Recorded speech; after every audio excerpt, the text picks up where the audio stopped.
കട്ടിയുള്ള ആൻസർ ആണത്.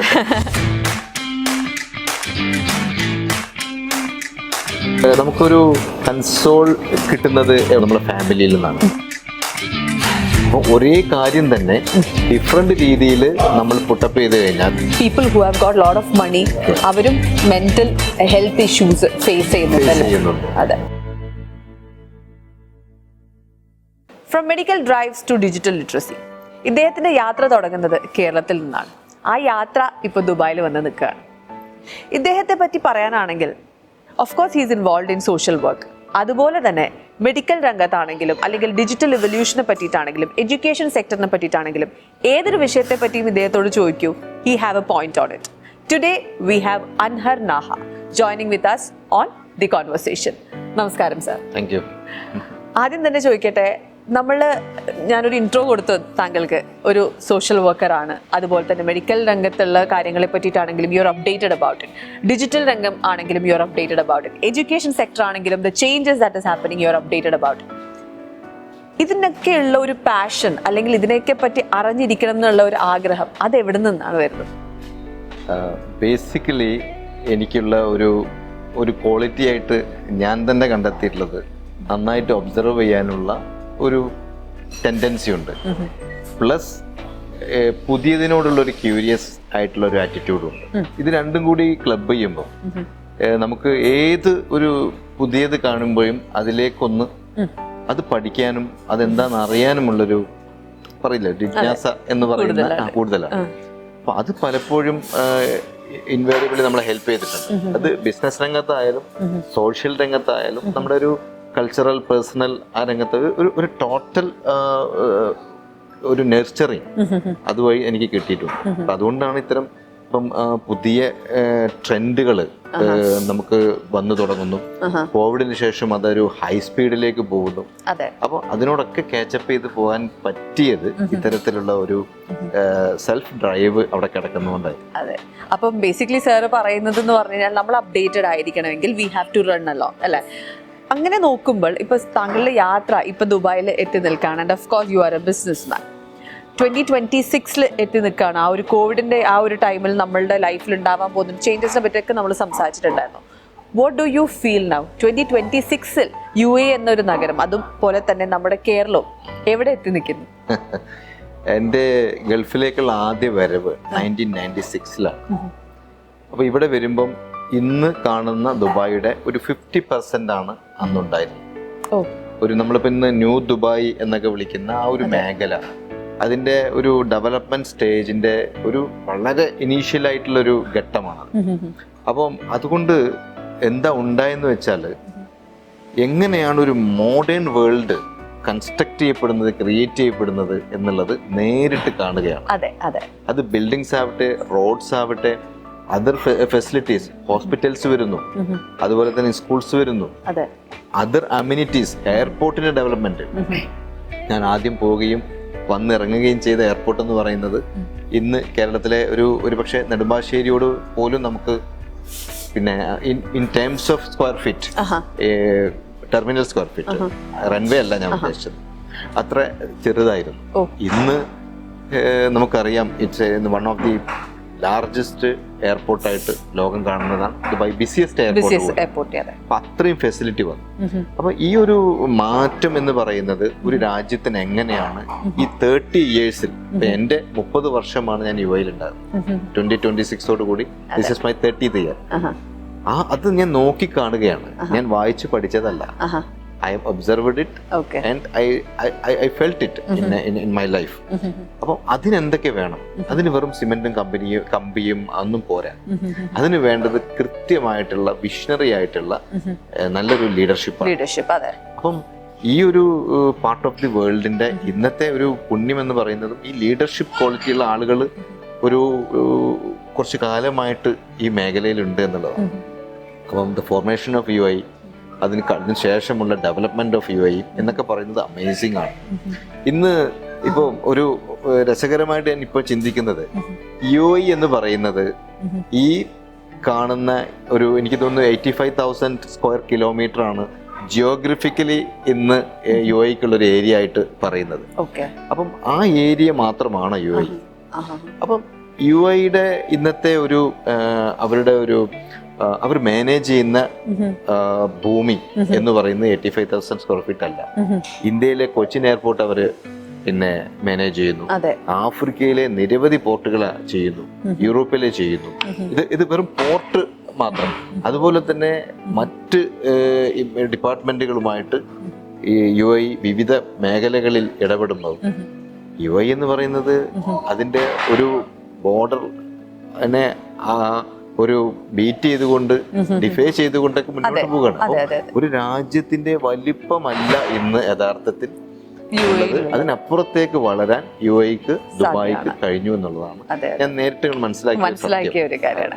അപ്പോൾ താങ്കളുടെ ഒരു ജേർണിയില് താങ്കളുടെ ഒരു ഓക്കെ എനിക്കൊരു ബിസിനസ്സുകാരനാവാം എന്നുള്ളത് പോലും താങ്കൾ ഐഡന്റിഫൈ ചെയ്തത് is it from Dubai or is it like മുമ്പേ തന്നെ ഫാമിലിയിൽ ആ ഒരു ബിസിനസ് ബാക്ക്ഗ്രൗണ്ട് ഉണ്ടായിരുന്നോ? എൻ്റെ ഫാമിലി ബേസിക്കലി ഒരു അഗ്രികൾച്ചറൽ ബാക്ക്ഗ്രൗണ്ടിൽ നിന്ന് വരുന്നു. പിന്നീട് എല്ലാവരും എഡ്യൂക്കേഷൻ ഡ്രൈവ് കേരളത്തിൽ വന്ന സമയത്ത് തന്നെ 100% എഡ്യൂക്കേഷൻ ഉണ്ടായ ഒരു ഫാമിലിയാണ്. പിന്നീട് ഞാൻ നാട്ടിലാണ് എൻ്റെ കരിയർ സ്റ്റാർട്ട് ചെയ്യുന്നത്, മൈ പ്രൊഫഷണൽ കരിയർ. ബേസിക്കലി ഞാനൊരു ഇലക്ട്രോണിക്സ് എഞ്ചിനീയർ ആണ് ബൈ പ്രൊഫഷൻ. അപ്പോൾ അത് സ്റ്റാർട്ട് ചെയ്യുന്നു. ഒരു 2 to 3 years ഞാൻ കേരളത്തിലെ കമ്പനികളിൽ വർക്ക് ചെയ്യുന്നു, ഗവൺമെന്റ് കമ്പനികൾ വർക്ക് ചെയ്യുന്നു. പിന്നീട് അവിടുന്ന് റിസൈൻ ചെയ്തിട്ടാണ് ഗൾഫിലേക്ക് വരുന്നത്. ഗൾഫിലേക്ക് വന്നപ്പം ഫാമിലിയുടെ ഒരു ബിസിനസ് സെറ്റപ്പ് ഇവിടെ ഉണ്ട്, അതിലേക്ക് വരുന്നു. അവിടെ നിന്ന് ഈ ദുബായിയുടെ നേരത്തെ പറഞ്ഞ കാഴ്ചകളുടെ കാണാൻ തുടങ്ങുന്നതാണ്. ശരിക്കും ഒരു ആദ്യത്തെ ഒരു 1 year ഞാൻ ഈ ബിസിനസ്സിൽ ഇരിക്കുമ്പോഴും ആ മൊത്തത്തിലുള്ളൊരു നമ്മുടെ ചുറ്റുപാടിനെ പഠിക്കാനാണ് ശ്രമിച്ചത്. അപ്പം കണ്ടെത്തുന്ന ഒരു സ്പെഷ്യൽ ഫീൽഡ്, ഇപ്പം എൻ്റെ ഒരു ഫീൽഡ് എന്ന് പറഞ്ഞാൽ ഷിപ്പിൻ്റെ സ്പെയർ പാർട്സിൻ്റെ ട്രേഡിംഗ് ആണ്. അപ്പോൾ അതൊരു സ്പെഷ്യൽ ഫീൽഡായിട്ട് തോന്നി. നല്ലൊരു സ്കോപ്പുള്ളൊരു ഫീൽഡായിരുന്നു. അധികം കോമ്പറ്റീഷൻ ഒന്നും ഉണ്ടായിരുന്നില്ല. So I continued in that field. അവിടെ നിന്നാണ് ബാക്കിയുള്ള ബൈഫർക്കേഷൻസിലേക്കൊക്കെ എൻ്റെ ഒരു യാത്ര തുടങ്ങുന്നത്. അതേപോലെ തന്നെ താങ്കളുടെ ഒരു ഇൻവോൾവ്മെന്റ് ഉണ്ട് വിച്ച് ഇസ് ഇൻ ടു KMCC എന്ന ഒരു ഇനിഷ്യേറ്റീവിലും of course you are the national general secretary. അപ്പൊ ആ ഒരു ദൗത്യം അല്ലെങ്കിൽ ആ ഒരു പദവിയിൽ ഇരിക്കുക എന്ന് പറഞ്ഞത് it's not a simple job, it's a big task actually. കാരണം ഒരു കമ്മ്യൂണിറ്റീനെ തന്നെ റെപ്രസെന്റ് ചെയ്യുന്ന ഒരു സ്പേസിലാണ് താങ്കൾ ഇരിക്കുന്നത്. സോ ആ ഒരു കമ്മ്യൂണിറ്റി സ്പേസിലേക്കും എനിക്ക് ഇറങ്ങാം, അല്ലെങ്കിൽ അതുപോലെയുള്ള ഒരു പൊസിഷൻ ഹാൻഡിലൊക്കെ ചെയ്യാൻ പറ്റും എന്നുള്ള ആ ഒരു കോൺഫിഡൻസ് എവിടെ നിന്ന് കിട്ടി? നേരത്തെ പറഞ്ഞല്ലോ, ഞാൻ വരുന്നതൊരു സോഷ്യലി വളരെ ആക്റ്റീവായിട്ടുള്ളൊരു ഫാമിലിയിൽ നിന്നാണ്. അപ്പൊ അതുകൊണ്ട് തന്നെ ബൈ ജീൻ അത് എന്നിലുണ്ട്. അപ്പം ഇവിടെ വന്നു. പിന്നെ ഇപ്പം KMCC എന്ന് പറയുന്നത് അന്നൊക്കെ ഈ ഒരു പാർട്ടിൽ ഉണ്ടായ ഒരു സംഘടനയാണെങ്കിലും ഇന്നതൊരു ഗ്ലോബൽ പിന്നെ ഓർഗനൈസേഷനാണ്. ഒരുപാട് ആളുകൾക്ക് പല രീതിയിലുള്ള ഒരു അസിസ്റ്റൻസ് കിട്ടുന്ന ഒരു സംഘടനയാണ്. ഇപ്പം ഇവിടെയാണെങ്കിൽ കുറെ കൂടി ഒരു സോഷ്യൽ ആംഗിളിലാണ് സഹായിക്കുന്നതെങ്കിൽ യൂറോപ്പിൽ അതിനെ വേറെ രീതിയിലാണ്. ഇപ്പം നമ്മൾ ഈ പറഞ്ഞ നമ്മുടെ ഉക്രൈൻ വാർ വന്നപ്പം നമ്മുടെ ഒരുപാട് കുട്ടികൾ, ആയിരക്കണക്കിന് കുട്ടികൾക്ക് ബോർഡർ ക്രോസ് ചെയ്യാനും നാട്ടിലേക്ക് എത്താനും സഹായിച്ചത് KMCC ആണ്. അതുപോലെ തന്നെ കാലിഫോർണിയയിൽ ഇപ്പം ഉണ്ടായിട്ടുള്ള ചെറിയൊരു പ്രശ്നം ഉണ്ടായിരുന്നുണ്ട്. അപ്പം അവിടെ ആളുകൾക്ക് അവിടെ ചെന്ന് അവരെ ഹെൽപ്പ് ചെയ്തതും കാലിഫോർണിയയിലുള്ള KMCC ആണ്. അപ്പം ഞാൻ പറഞ്ഞുകൊണ്ടുവരുന്നത് അത്രയും ഇതിലേക്ക് KMCC പോവുകയാണ്. അപ്പം എന്നെ സംബന്ധിച്ച് നേരത്തെ പറഞ്ഞ പോലെ ഇന്ന് ഇവിടുത്തെ ഒരു ലാർജസ്റ്റ് അസോസിയേഷനാണ്. ഒരു മോർ ദാൻ 100,000 ഒക്കെ ഒരു ഇൻവോൾവ്മെന്റ് ഉള്ള ഒരു മെമ്പർഷിപ്പ് ഉള്ളൊരു സംഘടനയാണ്. അപ്പോൾ അത്രയും ആളുകളെ നിന്നാണ് ഈ പറയുന്ന ഒരു റെസ്പോൺസിബിലിറ്റിയിലേക്ക് ഞാൻ എത്തുന്നത്. തീർച്ചയായിട്ടും അത് ഒരേ സമയം നമ്മളെ സംബന്ധിച്ച് ഒരു ചാലഞ്ചുമാണ്. ഒരുപാട് കാര്യങ്ങൾ കമ്മ്യൂണിറ്റിയിലേക്ക് ഇൻഫ്യൂസ് ചെയ്യാൻ പറ്റി. അത് ഞാൻ നേരത്തെ പറഞ്ഞല്ലോ, ഇവിടുത്തെ ഭരണാധികാരികൾ, ഗവൺമെന്റ്, ഇവരുടെ ഒരു ഇൻട്രസ്റ്റും ഈ രാജ്യത്തിന്റെ ഒരു ഫ്യൂച്ചറിസ്റ്റിക് ആയിട്ടുള്ള മൂവ്മെന്റും നമ്മൾ കണ്ടു കഴിഞ്ഞാൽ മാത്രമാണ്, അറിഞ്ഞു കഴിഞ്ഞാൽ മാത്രമാണ് നമ്മുടെ കമ്മ്യൂണിറ്റിയെ അല്ലെങ്കിൽ നമ്മുടെ ആളുകളെ എക്വിപ്പ് ചെയ്യാൻ പറ്റും. ഇതൊരു ജോബ് മാർക്കറ്റാണ്. പിന്നീടാണ് ഇതൊരു കൊമേഴ്ഷ്യൽ, ഇൻഡസ്ട്രിയൽ ഒക്കെ ആയിട്ട് മാറുന്നത്. അപ്പം ഈ ഒരു ട്രാൻസ്ഫോർമേഷനെ എങ്ങനെയാണ് നമ്മൾ ഏറ്റെടുക്കുക? അതൊരു ഇപ്പം നമുക്കൊക്കെ ഏറെ ഒരു ഇഷ്ടപ്പെട്ട അല്ലെങ്കിൽ നമ്മൾ ഏറ്റവും കൂടുതൽ റെസ്പെക്ട് ചെയ്യുന്ന ആളാണ് നമ്മുടെ പത്മശ്രീ എം എ യൂസുഫ് അലി. അപ്പൊ യൂസുഫ് അലിക്ക് ഇവിടെ വന്നത് അദ്ദേഹത്തെ ഇന്ത്യൻ ഗവൺമെന്റ് പറഞ്ഞയച്ചൊന്നുമല്ല. അല്ല, അദ്ദേഹം ഇവിടെ വരുന്നു, അദ്ദേഹത്തിന്റെ ബന്ധുക്കൾ ഉണ്ടായിരുന്ന ഒരു ബിസിനസ്സിൽ ഇൻവോൾവ് ആവുന്നു. പിന്നീട് ആ ബിസിനസ്സിനെ അദ്ദേഹം ഒരു എത്രയോ ടൈംസിലേക്ക് മാറ്റി ഒരു നമുക്ക് ഏറ്റവും അഭിമാനകരമായ ഒരു അമേസിംഗ് അച്ചീവ്മെന്റിലേക്കാണ് പിന്നെ അത് എത്തുന്നത്. അപ്പൊ ഇത് അദ്ദേഹത്തിന്റെ സ്വന്തം ഡെഡിക്കേഷൻ കൊണ്ടാണ് അദ്ദേഹം എടുക്കുന്നത്, അല്ലെ? ഇത് ആരും അദ്ദേഹത്തെ പഠിപ്പിച്ചു കൊടുത്തതല്ല, ഈ ലേൺഡ് ഇറ്റ് ഹിംസെൽഫ്. അപ്പം അത് അങ്ങനെ എല്ലാവർക്കും ഒരു പക്ഷേ യൂസുഫ് അലിയെ പോലെയുള്ള ഒരു വൈബ അല്ലെങ്കിൽ ആ ഒരു പവർ കിട്ടിക്കൊള്ളുന്നില്ല, അല്ലെങ്കിൽ ഒരു സിനർജി ഉണ്ടായിക്കൊള്ളുന്നില്ല. അപ്പൊ പല ആളുകളെയും നമ്മൾ പറഞ്ഞു കൊടുക്കേണ്ടതുണ്ട്. You have to skill up. നിങ്ങൾ ഇതിൽ അപ് സ്കിൽ ചെയ്തേ പറ്റൂ, റീസ്കിൽ ചെയ്തേ പറ്റൂ. അപ്പം ഇല്ലെങ്കിൽ യു വിൽ ബി ഔട്ട്. ഇപ്പൊ നമുക്കറിയാം, ഒരു ടൈമില് ദുബായിൽ നിന്ന് ഒരുപാട് പേര് ഒരുമിച്ച് ജോലി നഷ്ടപ്പെടുന്ന ഒരു സന്ദർഭം ഉണ്ടായിരുന്നു. റിസഷൻ ഒരു റീസൺ ആയിരുന്നെങ്കിൽ യഥാർത്ഥത്തിൽ റിസഷൻ ഒരു ചെറിയ റീസൺ ആണ്. അതിനേക്കാളും വലിയ റീസൺ ആയിരുന്നു ടെക്നോളജി. ഇപ്പൊ ടെക്നോളജിയുടെ ഒരു എക്സിക്യൂഷൻ വരുന്ന സമയത്ത് പല ആളുകളെയും കമ്പനികൾക്ക് റീപ്ലേസ് ചെയ്യേണ്ടി വന്നു. അപ്പോ ഈ റീപ്ലേസ് ചെയ്ത ആളുകൾ ഒറ്റയടിക്ക് നാട്ടിലേക്ക് പോവാണ്. എൻ്റെത് കഴിഞ്ഞു, കാരണം ഇയാൾ ഇവിടുന്ന് റീപ്ലേസ് ചെയ്തു, അടുത്ത കമ്പനിയിൽ പോകുമ്പോഴും ജോലിയില്ല, അവിടെയും ഇയാളെ വേണ്ട. അപ്പൊ പലപ്പോഴും പല ആളുകളും അന്ന് KMCC വരും. അപ്പൊ ഞാൻ അവരോട് ചോദിച്ചു, നിങ്ങളെ കമ്പനിയിൽ നിന്ന് മാറ്റി, നിങ്ങൾക്ക് പകരം കമ്പനിയിൽ ഒരാൾ വന്നു, അയാളും നിങ്ങളും തമ്മിലുള്ള ഗ്യാപ്പ് എന്താണ്? അതാണ് നിങ്ങളുടെ കുറവെന്ന് പറയുന്നത്. അപ്പം അങ്ങനെ അത് പിന്നെ അവർക്ക് പഠിക്കുന്നതിനേക്കാളും കൂടുതൽ കുറച്ചായിട്ട് നമ്മൾ തന്നെ ഒരു ടീമിനെ വെച്ച് അത് പഠിക്കുന്നു, നമ്മൾ കണ്ടെത്തുന്നു. പലപ്പോഴും ഈ ന്യൂ ടെക്നോളജിയുടെ ഒരു എൻട്രി ആ ഒരു ഓർഗനൈസേഷനിലേക്ക് വരുമ്പോൾ അത് ഹാൻഡിൽ ചെയ്യാൻ കപ്പാസിറ്റി ഉള്ളവരെ അവിടെ വെക്കുന്നു. ഈ കക്ഷിയുമായിട്ട് അവർക്ക് യാതൊരു പ്രയാസവും ഇല്ല, but is not be able to do it. അന്ന് ഇതിന്റെ ട്രെയിനിങ്ങോ അങ്ങനത്തെ കാര്യങ്ങളൊന്നും ഇല്ലല്ലോ. ആളുകള് അബൻഡന്റ്ലി നമുക്കിവിടെ കിട്ടാനുമുണ്ട്. അപ്പൊ സ്വാഭാവികമായിട്ട് അവരെ വെച്ചു നേടും. ബട്ട് ലോട്ട് ഓഫ് ആളുകൾ തിരിച്ചു വന്നു, അപ്സ്കിൽ ചെയ്തു, വീണ്ടും അവർ ഈ മാർക്കറ്റിൽ തന്നെ ജോലി ചെയ്യുന്നു എന്നുള്ളതാണ് ഇന്ന് നമുക്ക് കാണാം. അങ്ങനെയൊക്കെ ആ ഒരു കമ്മ്യൂണിറ്റിയിലുള്ള ആൾക്കാരെ ഗൈഡ് ചെയ്യാൻ വേണ്ടിയിട്ടൊക്കെ സാറിന് പറ്റിയിട്ടുണ്ട്. പക്ഷെ ഇപ്പൊ ഈ ഒരു വിഷയം വന്നതുകൊണ്ട് തന്നെ ഞാൻ ചോദിക്കട്ടെ, നമ്മുടെ ഒരു ഫ്യൂച്ചർ, നമ്മുടെ ഒരു കുട്ടികള് വാട്ട് ആർ ദാറ്റ്, എന്താണ് അവർ ഫേസ് ചെയ്യാൻ പോകുന്ന ദാറ്റ് ബിഗ്ഗസ്റ്റ് ത്രെറ്റ് അല്ലെങ്കിൽ ഒരു challenge? Digital of course yes, പക്ഷെ അവരെന്താണ് ഇനി അപ്സ്കിൽ ചെയ്യേണ്ടത്? ശരിക്ക് ഇനി കുട്ടികളല്ല അപ്സ്കിൽ ചെയ്യേണ്ടത്, ശരിക്കും പാരൻസ് ആണ്. കാരണം ഇനി ലോകത്ത് എവിടെ ജനിക്കുന്ന ഒരാളും അയാൾ കോമ്പീറ്റ് ചെയ്യേണ്ടത് ലോകത്തിലെ മുഴുവൻ സിറ്റിസനും കൊണ്ടാണ്. ഇപ്പൊ ഇവിടെ തന്നെ നമ്മൾ ഒരു 192 to 200 നാഷണാലിറ്റീസ് ഉണ്ട്. അപ്പോൾ ഒരു ജോബിന് നമ്മളിവിടെ കോമ്പീറ്റ് ചെയ്യുന്നത് ഡിഫറെന്റ് നാഷണാലിറ്റീസാണ്. അപ്പം ഈ കോമ്പിറ്റൻസി എന്നുള്ളത് വളർത്തിയെടുത്തേ പറ്റുള്ളൂ. അപ്പം ഈ കോമ്പിറ്റൻസിയിലേക്ക് ഇനി പോകുന്ന കാലം എന്താണ്? ഇപ്പൊ നേരത്തെ നമ്മളൊക്കെ ഇനിയുള്ള ഒരു നെക്സ്റ്റ് ജനറേഷൻ, ഇപ്പം ഈ നമ്മളൊക്കെ പഠിച്ചത് ഒരു സ്കൂളിംഗ് സമ്പ്രദായത്തിലാണല്ലോ. ആ സ്കൂളിംഗ് സമ്പ്രദായം പോലും ഇപ്പം പല ഭാഗത്തു നിന്നും അപ്രത്യക്ഷമായി. അപ്പം അവിടെ എന്താണ് സംഭവിക്കുന്നത്? അപ്പം സൂപ്പർ അച്ചീവേഴ്സ് എന്ന് പറയുന്ന ഒരു കാറ്റഗറിയിലേക്ക് തൻ്റെ കുട്ടിയെ എത്തിക്കുക എന്നുള്ളതാണ് ഒരു പാരന്റിന്റെ ഇനിയുള്ള ജോലി എന്ന് പറയുന്നത്. പക്ഷെ പലപ്പോഴും പാരന്റ്സിന് അവർ അക്കസ്റ്റം ചെയ്തിട്ടുള്ള ആ ഒരു 9 to 5 അല്ലെങ്കിൽ 10 to 4 സ്കൂളിങ്ങും അത് കൃത്യമായിട്ട് സാറ്റർഡേ സൺഡേ ലീവും ഒക്കെ ആയിട്ട് നമ്മൾ കണ്ടത് മാത്രമാണ് ഇപ്പോഴും നമ്മൾ ഫോളോ ചെയ്ത് വരുന്നത്.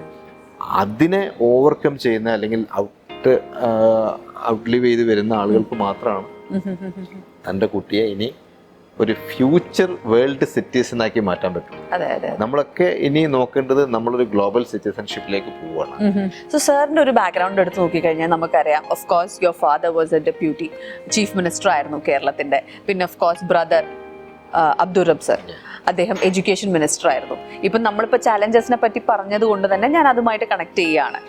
നമ്മുടെ നാട്ടിലത്തെ ഓഫ് കോഴ്സ് ദുബായ് നമ്മൾ എടുത്തു നോക്കിക്കഴിഞ്ഞ് കഴിഞ്ഞാൽ പല കരിക്കുലവും ഒക്കെ ഫോളോ ചെയ്യുന്ന ഒരു എഡ്യൂക്കേഷൻ സിസ്റ്റം ഫോളോ ചെയ്യുന്ന ഒരു സ്ഥലമാണ് UAE. പക്ഷെ നമ്മുടെ നാട് എടുത്ത് നോക്കുകയാണെങ്കിൽ വാട്ട് ഡു യു ഫീൽ നമ്മുടെ നാട്ടിലത്തെ കേരളത്തിന്റെ എഡ്യൂക്കേഷൻ സിസ്റ്റത്തിൽ എന്തൊരു മാറ്റം വരണം എന്നാണ് സാറിന്റെ ഒരു ഇപ്പോൾ ഫോർ എക്സാമ്പിൾ സാർ ഇപ്പോൾ അവിടെ നമ്മൾ എഡ്യൂക്കേഷൻ മിനിസ്റ്റർ ആയിട്ട് നമ്മൾ ബ്രദറിന്റെ പ്ലേസിലേക്ക് കൊണ്ടുവയ്ക്കുകയാണെന്ന് വിചാരിക്കുക, താങ്കൾ കൊണ്ടുവരാൻ പോകുന്ന ചേഞ്ചസ് എന്തൊക്കെയായിരിക്കും?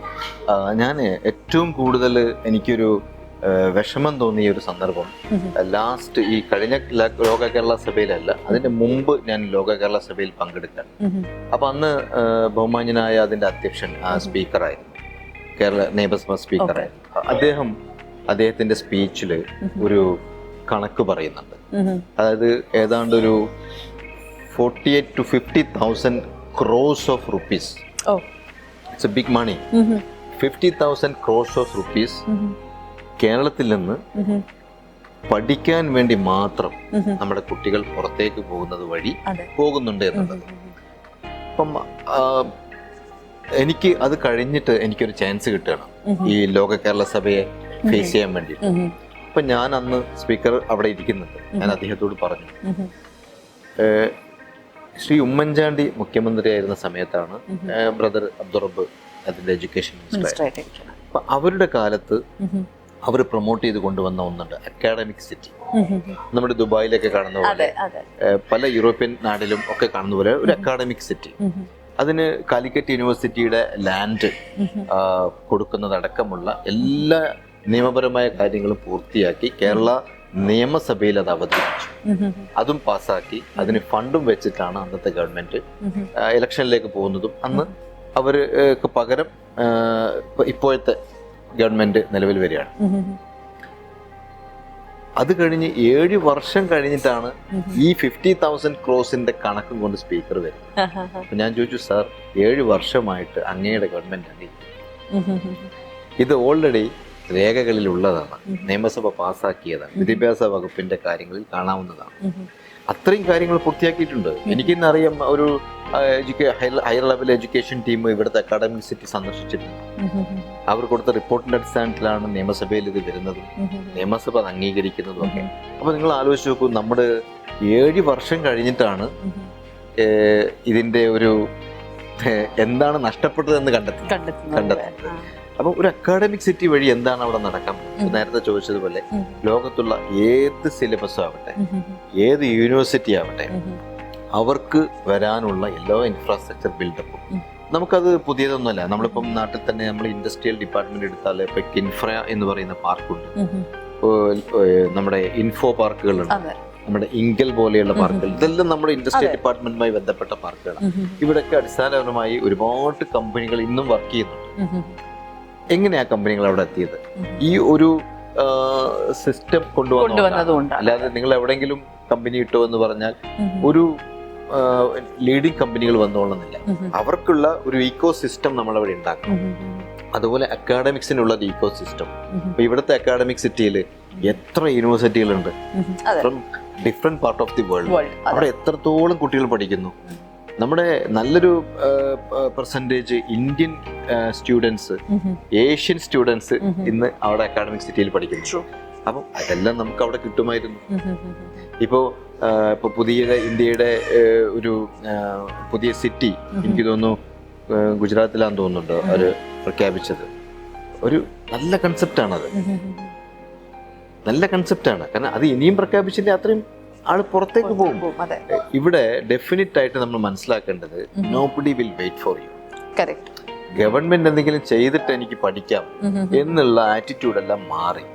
ഇന്ന് എവിടെയാണോ അവൻ ആഗ്രഹിക്കുന്നത്, അവൻ കണ്ടെത്തിയ പാഷൻ, അവന്റെ ഹാബിറ്റിന് പറ്റുന്ന ക്ലൈമറ്റ്, ഇതെല്ലാം എവിടെയാണോ ഉള്ളത്, he will definitely flow to that one. നമ്മൾ ശരിക്കും നമ്മുടെ നാട്ടിലുള്ള ഒരു എന്താ പറയാ, നമ്മളൊരു ജീവിതം, എസ്പെഷ്യലി പീപ്പിൾ പ്രിഫർ കംഫർട്ട് അല്ലേ. ഇപ്പോൾ യു എയിൽ നമ്മളൊന്ന് വന്ന് താമസിച്ച് കഴിഞ്ഞാൽ നമുക്ക് നാട്ടിൽ പോയി ജീവിക്കുക എന്ന് പറഞ്ഞു കഴിഞ്ഞാൽ അതിൻ്റെ ഒരു ഡിഫിക്കൽട്ടി വേറെയാണ്. കാരണം of course the infrastructure that is available here. പക്ഷേ നമ്മൾ നാട്ടിൽ പോയി സെറ്റിൽ ചെയ്യുക എന്ന് പറയണതോ അല്ലെങ്കിൽ ആ ഒരു കോസ്റ്റ് ഓഫ് ലിവിങ്ങിൻ്റെ കേസ് ആണെങ്കിൽ പോലും ഇപ്പോൾ ആൾക്കാർ ഇത് ബെയർ ചെയ്യാൻ റെഡിയാണ്. ബിക്കോസ് അവർക്ക് കംഫർട്ടബിൾ ആയിട്ടുള്ള ഒരു ലൈഫാണ് വേണ്ടത്. ആൻഡ് ഇപ്പോൾ സാർ പറഞ്ഞതുപോലെ തന്നെ നാട്ടിൽ നിന്നും പഠിക്കാൻ വേണ്ടി പുറം രാജ്യങ്ങളിലേക്ക് പോകുന്ന കുട്ടികളാണെങ്കിലും ദേ ചൂസ് ഫ്രീഡം. അതുപോലെ തന്നെ ഇതുപോലുള്ള ഒരു കമ്മ്യൂണിറ്റിയിൽ എനിക്ക് നിൽക്കേണ്ട, അതിനേക്കാളും എനിക്ക് ഫ്രീഡവും സ്പേസും എനിക്കിഷ്ടമുള്ള രീതിയിൽ ഇന്നത്തെ കാലത്തിന് ചേർന്നുകൊണ്ട് ജീവിക്കാൻ പറ്റുന്നതും പുറത്താണെന്ന് പറയുമ്പോൾ ശരിക്കും പറഞ്ഞു കഴിഞ്ഞാൽ Keralam we fail there, right? അതിൽ നമുക്ക് ഇപ്പോൾ ഈ പ്രവാസം എന്ന് പറയുന്നത് നമ്മളൊക്കെ ഇങ്ങോട്ട് വന്നതിൻ്റെ ഒരു റീസൺ നോക്കുകയാണെങ്കിൽ ഇപ്പം തുടക്കത്തിൽ 1960-കളിൽ ആളുകൾ കയറി വരുന്നത് അവരുടെ വീട്ടിലെ ഭക്ഷണമടക്കമുള്ള കാര്യങ്ങൾ മീറ്റ് ചെയ്യാനാണ്. അതെ, അവർക്ക് വീട് വെക്കണം, വസ്ത്രം വെക്കണം, മരുന്ന് വാങ്ങണം, അവരുടെ ഗ്രാൻഡ് പാരൻസിനെ സംരക്ഷിക്കണം. അപ്പം അതിനു വേണ്ടി വന്നവരാണ്. പിന്നെ അവരുടെ സെക്കൻഡ് ജനറേഷൻ, തേർഡ് ജനറേഷനിലേക്ക് എത്തിയപ്പോൾ സ്വാഭാവികമായിട്ട് ഗ്ലോബൽ ചേഞ്ചസ് കടന്നു വരുന്നു, ആറ്റിറ്റ്യൂഡുകൾ മാറുന്നു, കംഫോർട്ടിന് പുതിയ ഡെഫിനേഷൻസ് വരുന്നു, നൊസ്റ്റാൾജിയക്ക് പുതിയ ഡെഫിനേഷൻസ് വരുന്നു. അപ്പം അങ്ങനെ വരുമ്പം അവരുടെ ഒരു ഇപ്പൊ ഒരു നമ്മുടെ ഒരു കുട്ടി ഇന്ത്യയിൽ നിന്നോ മറ്റു രാജ്യങ്ങളിൽ നിന്നോ അവിടെ ആ സ്വന്തം രാജ്യം വിട്ട് മറ്റിടത്തേക്ക് പോകുന്നത് അവനെന്തെങ്കിലും ലൈവ്ലിഹുഡിന് വേണ്ടി മാത്രമല്ല, അവന്റെ കംഫോർട്ടായിട്ടുള്ള ഒരു ഇക്കോസിസ്റ്റം അവന് വേണം. അവന്റെ ഫാമിലിയെ നെർച്ചർ ചെയ്തെടുക്കാനുള്ള ഒരു ഇക്കോസിസ്റ്റം വേണം. അപ്പം ഒരു ടോട്ടാലിറ്റിയാണ് എന്ന് എല്ലാവരും നോക്കുന്നത്. ഇപ്പോൾ ഈ നൊസ്റ്റാൾജിയെ കുറിച്ച് നമ്മൾ ഒരു കൾച്ചറൽ ടോപ്പിക്കാണ്, എന്നാലും നൊസ്റ്റാൾജിയെ കുറിച്ച് നമ്മൾ നോക്കുകയാണെങ്കിൽ ഇപ്പോൾ നമ്മളിൽ പലരും, ഇപ്പം എൻ്റെ ഏജിലുള്ള ആളുകളുടെ അല്ലെങ്കിൽ അതിന് മേലെയുള്ള ആളുകളുടെ നൊസ്റ്റാൾജിയ എന്ന് പറഞ്ഞാൽ നമ്മുടെ നാട്ടിൽ നിന്ന് വരുന്നതാണെങ്കിൽ നമ്മുടെ ഒരു പാടങ്ങൾ, നെല്ലിങ്ങനെ പിന്നെ കതിരായി നിൽക്കുന്ന അല്ലെ, വിളഞ്ഞു നിൽക്കുന്ന പാടങ്ങൾ, അതിലൂടെ പെയ്യുന്ന മഴ, ആ വരമ്പിലൂടെ നടക്കുന്ന ഒരു ചെറിയൊരു ഓലമേഞ്ഞ ഒരു ചായക്കട അല്ലെങ്കിൽ ചായ മക്കാനി എന്നൊക്കെ നമുക്ക് ഇന്നത്തെ ഭാഷയിൽ പറയാം. അപ്പൊ അവിടെ ഇരിക്കുന്നു, വല്ലപ്പോഴും പോകുന്ന ബസ്, വല്ലപ്പോഴും പോകുന്ന ഒരു കാറ്, അതല്ലെങ്കിൽ നമ്മൾ കാണുന്ന മൃഗങ്ങള്, ആനയുണ്ട് അല്ലെ. ആനയൊക്കെ ഇപ്പം എഴുന്നള്ളിച്ച് റോട്ടിലൂടെ കൊണ്ടുപോകുമ്പോൾ അത്ഭുതത്തോടു കൂടി നോക്കി നിന്ന ഒരു കുട്ടിക്കാലം എനിക്കുണ്ട്, ഒരുപക്ഷെ അശ്വതിക്കും ഉണ്ടാവും. ഇന്ന് നമ്മുടെ കുട്ടിക്ക്, ഇപ്പൊ എൻ്റെ മകൾക്ക് അവളുടെ നൊസ്റ്റാൾജിയായിട്ട് എനിക്ക് ആനയെ പറയാൻ പറ്റില്ല, പക്ഷെ അത് ഒട്ടകമായിരിക്കും. കാരണം അവൾ കാണുന്നത് ഇവിടെ ജനിച്ചു വളരുന്നു, ഇവിടുന്ന് കാണുന്ന ഒട്ടകത്തെ കുറിച്ചായിരിക്കും ഒരുപക്ഷെ അവൾക്കൊരു നൊസ്റ്റാൾജിയ ഉണ്ടാവുന്നത്. അപ്പൊ ഈ നൊസ്റ്റാൾജിയ മാറുന്നത് എങ്ങനെയെന്ന് വെച്ചാൽ നമ്മുടെ എന്താണോ നമ്മുടെ ഫെമിലിയാരിറ്റി ആയിട്ട് ഇങ്ങനെ ചെറുപ്പം മുതലേ കാണുന്നത്, അതിനെയാണ് നമ്മൾ നൊസ്റ്റാൾജിയ എന്ന് പറയുന്നത്. ഇതിൽ അങ്ങനെ വേറെ വലിയ കണ്ടെത്തലൊന്നും ആവശ്യമില്ല. അങ്ങനെ വരുമ്പോ ഇനിയുള്ള കാലത്ത് നമ്മുടെ കുട്ടികളെ സംബന്ധിച്ചും ഫാമിലികളെ സംബന്ധിച്ചും ഒക്കെ രാജ്യം ഏതാണ് എന്നുള്ളതിന് പ്രസക്തിയില്ല, സൗകര്യങ്ങൾ എവിടെയുണ്ടോ എന്നുള്ളതാണ്. അപ്പൊ ആ ഈക്കോ സിസ്റ്റം ബിൽഡ് ചെയ്യാത്ത സ്ഥലത്ത് നിന്ന് അത് ഉള്ളിടത്തിലേക്ക് ആളുകൾ പോകും. ഇനിയിപ്പം ഇന്ത്യ ഒരു അടുത്ത ഒരു 20 yearsൽ ഇതെല്ലാം ബിൽഡ് ചെയ്താൽ it will definitely come back. ഒരു റിവേഴ്സ് മൈഗ്രേഷനൊക്കെ ഇങ്ങോട്ടും വരാം. ഇപ്പൊ നമ്മൾ അങ്ങനെയാണല്ലോ റിവേഴ്സ് മൈഗ്രേഷൻ എന്നാണല്ലോ പറയുന്നത്. അപ്പം സെറ്റിൽമെന്റിലേക്കുള്ള ഒരു ആറ്റിറ്റ്യൂഡാണ് ഇപ്പം നമ്മൾ കാണുന്നത്.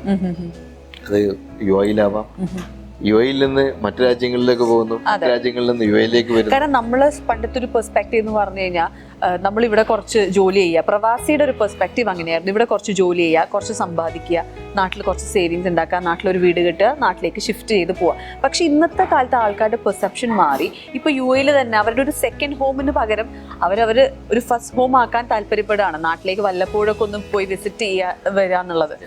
ആ ഒരു ചേതോ വികാരം നമ്മുടെ മലയാളികൾക്കിടയിൽ അത് കുറച്ചും കൂടെ ഹെവി ആയിട്ട് വരുന്നതായിട്ട് കാണുന്നില്ലേ? ധാരാളം ഉണ്ട്.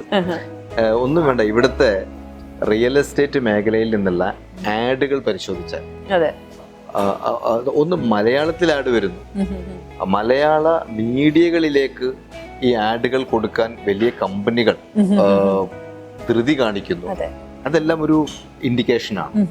അത്രയും മലയാളി കമ്മ്യൂണിറ്റി അല്ലെങ്കിൽ കേരളീയൻസ് ഇവിടെ ഇത്തരം വില്ലകൾ പർച്ചേസ് ചെയ്യുന്നുണ്ട്, അപ്പാർട്ട്മെന്റുകൾ വാങ്ങുന്നുണ്ട് എന്നുള്ളത് തന്നെയാണ് കാണിക്കുന്നത്. അതെ. ഇപ്പം നമ്മള് പിന്നെ അതെല്ലാം ഈ കംഫോർട്ട് സോൺ എന്ന് തന്നെ പറയാൻ പറ്റില്ല. ആക്ച്വലി അവർക്കുള്ള ഒരു ടോട്ടൽ ഇക്കോസിസ്റ്റത്തിലേക്കാണ് അവർ വരുന്നത്. കാരണം എനിക്ക് മാത്രം കിട്ടുന്ന ഒരു കംഫോർട്ട് സോൺ അല്ല, എൻ്റെ ജനറേഷൻസ്, എന്നിൽ നിന്നുണ്ടാകുന്ന ജനറേഷൻസിനും ഇവിടെ വളരാൻ പറ്റുന്ന ഒരു സിസ്റ്റം ഉണ്ടാക്കുക എന്നുള്ളത്. കാരണം എല്ലാവരും നമ്മൾ ആദ്യത്തെ ഒരു 20 വർഷത്തിലാണല്ലോ എല്ലാം വളർച്ചയും വരുന്നത്. അത് കഴിഞ്ഞിട്ട് രാജ്യം വളർന്നിട്ട് കാര്യമില്ല. അപ്പൊ എനിക്കൊരു 40 വയസ്സ് കഴിഞ്ഞിട്ട് എന്റെ രാജ്യം ഒരുപാട് അങ്ങ് വളർന്നിട്ട് എനിക്ക് അതിനോട് കോപ്പി ചെയ്യാൻ പറ്റില്ലല്ലോ. ആ ഒരു കോപ്പപ്പിലേക്കുള്ള എല്ലാം നമ്മുടെ ടൈം എന്ന് പറയുന്നത് ഈ ഒരു 20-25 ഇയേഴ്സിന്റെ ബിലോ ആണ്. അത് കഴിഞ്ഞാൽ നമ്മൾ ആ 25 ഇയേഴ്സിൽ നമ്മൾ പിന്നെ എടുത്തിട്ടുള്ള നമ്മുടെ ഒരു റിസോഴ്സ് ക്യാപിറ്റൽസിൽ നിന്നാണ് പിന്നീടുള്ള നമ്മുടെ അടുത്ത 25 ഇയേഴ്സ് നമ്മൾ ഓടുന്നത്. അപ്പം അത്തരം കാര്യങ്ങളിലാണ് നമ്മൾ റിയലി മിസ് ചെയ്യുന്നത്.